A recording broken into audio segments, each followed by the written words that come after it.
नमस्कार, स्वागत है आपका सिटी पोस्ट लाइव में। मैं हूं मुस्कान। पीएमसीएच में 9 वर्षीय लड़की मरी है या पीएमसीएच की आत्मा मर गई है, ये अहम सवाल उठ रहा है आज बिहार में। इस पर बातचीत करने के लिए हमारे साथ हैं दीपक शर्मा। सर, क्या है ये मतलब मुद्दा? निश्चित रूप से आत्मा ही मरी है। जो आपका सवाल है यह आपका सवाल नहीं है, यह सवाल तो बिहार की हर बेटी पूछेगी कि एक 9 वर्षीय बच्ची के साथ रेप होता है और वह बच्ची इलाज के लिए पीएमसीएच लाई जाती है, उसे बेड नहीं मिल पा रहा है, उसका इलाज नहीं हो पा रहा है, 1-2 घंटे नहीं घंटों। और कांग्रेस के बिहार कांग्रेस कमेटी के अध्यक्ष, तमाम कांग्रेस के वरिष्ठ नेता वहां पहुंचते हैं, नारेबाजी करते हैं। किस लिए नारेबाजी कर रहे हैं, किस लिए वे आंदोलन कर रहे हैं? यह तो अधिकार है बच्ची का भाई कि उसको बेड मिले, उसको इलाज मिले। इसके लिए आंदोलन करेंगे तब बेड मिलेगा। यह कितना दुर्भाग्यपूर्ण है, कितनी दुर्भाग्यपूर्ण स्थिति है कि एक बच्ची, 9 साल की बच्ची जिसके साथ रेप हुआ है, उसे इलाज मिल सके बिहार में। इसके लिए कांग्रेस के अध्यक्ष को जाकर वहां नारेबाजी करनी पड़ रही है। और यही सत्ताधारी दल, भारतीय जनता पार्टी, जनता दल यूनाइटेड के नेता जाएंगे कल और बोलेंगे कि दलितों से कि वोट दीजिए। वह दलित की बेटी जब वहां तड़प रही थी तब क्यों नहीं पहुंचा कोई सत्ताधारी दल का नेता? यह सवाल तो उठेगा।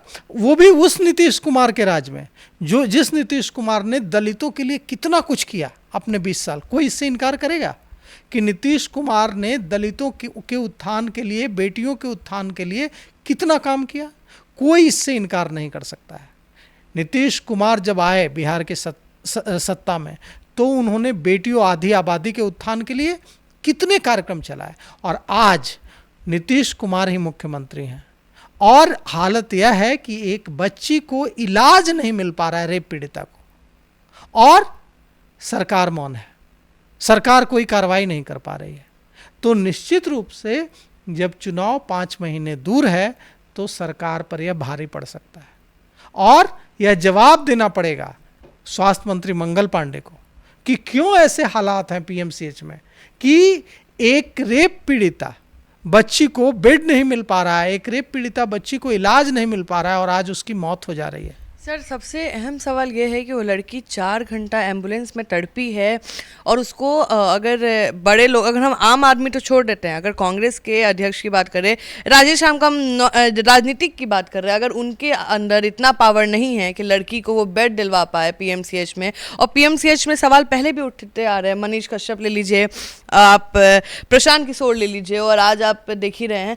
तो सर, अगर आम आदमी जाएगा तो उसको कैसे, उनके पास तो रेफरेंस था, उस बच्ची के पास कोई नेता गया, कोई हेल्प करने जा रहा था, वो भी नहीं हो पाया, तो आम आदमी कहां जाएगा सर? नहीं तो मनीष कश्यप तो ने कहा, मनीष कश्यप ने तो कहा प्रधानमंत्री नरेंद्र मोदी को कि आप भी चले जाइए और देख लीजिए पीएमसीएच में क्या बदल के जाइए, आदमी भेजिए। बिल्कुल, प्रधानमंत्री ने जो वहां हालत है, देखिए सवाल उठता है कि अगर इतना निरंकुश हो गया है पीएमसीएच प्रशासन कि बिहार कांग्रेस कमेटी के अध्यक्ष को जाकर वहां नारेबाजी करनी पड़ रही है और कोई सुनने वाला नहीं है, तो इसका मतलब बिल्कुल साफ है कि अगर वहां प्रधानमंत्री नरेंद्र मोदी भी चल जाए तो कोई सुनने वाला नहीं है। तो हालात अब जो है स्वास्थ्य मंत्री को जवाब देना होगा। अब मंगल पांडे को यह जवाब देना होगा कि क्या पीएमसीएच बिहार का हिस्सा नहीं है? क्या बिहार सरकार का कोई कंट्रोल नहीं रह गया है पीएमसीएच पर? क्या पीएमसीएच में एक रेप पीड़िता 9 साल की बच्ची को इलाज के लिए बेड नहीं मिल पाएगा? और क्या इकबाल सचमुच खत्म हो गया है सरकार का? इसका जवाब तो देना होगा। उस बच्ची को चाकू मारा गया था, वह बच्ची तड़प रही थी, उसको बेड नहीं मिल पा रहा है, उसको इलाज नहीं हो पा रहा, और इलाज उसको मिल सके, इलाज उसका शुरू हो सके, इसके लिए बिहार कांग्रेस कमेटी के अध्यक्ष वहां पहुंचते हैं और सैकड़ों कार्यकर्ताओं के साथ नारेबाजी करते हैं। आप कह रहे हैं कि बिहार कांग्रेस कमेटी के अध्यक्ष करा नहीं पाए। यह सरकार अगर नहीं सुनेगी, पीएमसीएच प्रशासन नहीं सुनेगा, तो वहां राहुल गांधी भी चले जाएंगे तो कोई उनकी बात नहीं सुनेगा। देखिए, कल जो राजेश राम जो विधायक हैं वो सिर्फ बिहार कांग्रेस कमेटी के अध्यक्ष नहीं हैं, वो जनप्रतिनिधि हैं, वो बिहार विधानसभा के सदस्य हैं। अगर एक विधायक की बात नहीं सुनी जा रही है तो आम आदमी की क्या हालत होगी वहां? सर एज अ गर्ल मेरा भी एक सवाल उठ रहा है कि अगर उस लड़की को पीएमसीएच में बेड नहीं मिलता है तो क्या राजेश राम कोई प्राइवेट हॉस्पिटल में जाके अपने खर्च पे नहीं उस लड़की का इलाज कराते, तो भी तो उनकी वाई वाई होती।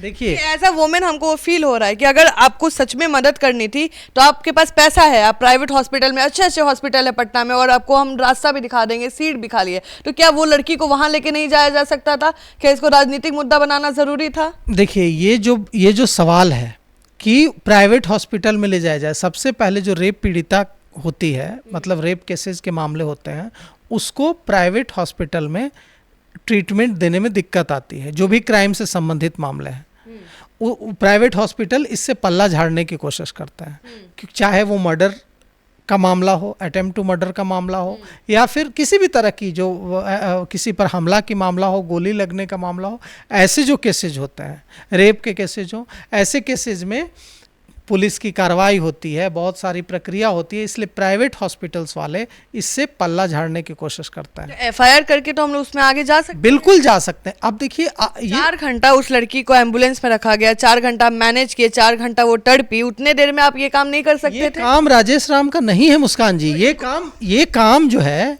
ये काम बिहार कांग्रेस कमेटी के अध्यक्ष का नहीं है, यह काम बिहार सरकार का है। यह काम राजेश राम इतना ही किया, उसके लिए उनको सैल्यूट कि वे पीएमसीएच गए। यह उनका काम था क्या? यह उनका काम नहीं था। यह काम उस पार्टी का है जो सत्ता में है। यह काम स्वास्थ्य मंत्री मंगल पांडे का है, न कि यह काम राजेश राम का है। अगर कोई व्यक्ति आगे आकर काम करता है तो इसका यह मतलब नहीं है कि हम सारा बोझ उसी पर डाल दें। मंगल पांडे क्यों नहीं गए? स्वास्थ्य मंत्री क्यों नहीं गए? स्वास्थ्य विभाग के अफसर क्यों नहीं गए? सवाल तो उनसे किया जाना चाहिए ना, जो पावर में भी सवाल है। बिल्कुल हाँ है। तो जो पावर में है वो उनसे सवाल किया जाना चाहिए, ना कि जो व्यक्ति अपने आत्मा की पुकार पर आगे बढ़कर काम कर रहा है उसी से और सवाल किए जाएं, उसी पर और बोझ डाला जाए। राजेश राम की जितनी प्रशंसा की जाए उतनी कम है। और देखिए कांग्रेस की रणनीति बिहार में दलित वोट बैंक को अपने साथ जोड़ने की है। कांग्रेस के देखिए नेता राहुल गांधी लोकसभा में जो नेता प्रतिपक्ष हैं वे कैसे दरभंगा में जाकर अंबेडकर हॉस्टल के छात्रों से उन्होंने संवाद किया, और कल रात देखिए किस तरह से कांग्रेस के अध्यक्ष ने पीएमसीएच में जाकर विपक्ष का जो कर्तव्य है उसको निभाया। अगर वे नहीं जाते तो तड़पते ही मर जाती बच्ची बाहर में। तो कम से कम उनके जाने और प्रयास करने से, ठीक है बच्ची नहीं बच पाई लेकिन इलाज तो मिला, उसका दर्द तो थोड़ा कम हुआ होगा। तो निश्चित रूप से कल जो कांग्रेस ने किया है उसके बाद दलितों को, देखिए 19 से 20% दलित हैं बिहार में। चिराग पासवान दलितों के नेता होने का दावा करते हैं, जीतन राम मांझी दलितों के नेता होने का दावा करते हैं, लेकिन कल राजेश राम ने जो संकेत दिए हैं उसके बाद एक नया दलित नेता बिहार में, बड़ा दलित नेता खड़ा होने जा रहा है मुस्कान जी, राजेश राम ने जो कल किया और जिस तरह से राजेश राम कल गए वहाँ और उन्होंने आवाज़ बुलंद की, इससे बिहार के दलितों में सीधे सीधे मैसेज यह गया है कि राजेश राम दलितों की आवाज़ बनकर बिहार में उभरे हैं। और जो यह कहा जाता था कि बिहार में कोई बड़ा चेहरा नहीं है कांग्रेस के पास, अब राजेश राम चंद महीनों में कांग्रेस का अध्यक्ष बनने के बाद जिस तेजी से उठ रहे हैं, इसके बाद दलितों के एक बड़े नेता के रूप में वे उभर सकते हैं और कांग्रेस पार्टी को इसका बड़ा, दलितों को साथ जोड़ने का बड़ा फायदा मिल सकता है। और देखिए यह बात तो हुई राजनीति की, राजनीति और चुनाव इस हादसे से बिल्कुल अलग है।